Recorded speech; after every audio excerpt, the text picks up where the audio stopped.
In this tutorial, I'll show you how to use GitHub on a computer and download a GitHub project as a zip file.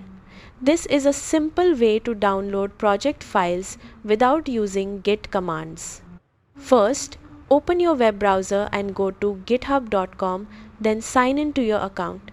From your GitHub homepage, open the repository containing the project you want to download. Once you're inside the repository, click the code button. From the drop-down menu, select Download Zip. Your browser will now download the entire repository as a zip file to your computer. Once the download is complete, open your browser's downloads and locate the zip file. To access the project files, right-click the zip file and select Extract All. After extracting the files, you can open the project folder and start working with the files on your computer.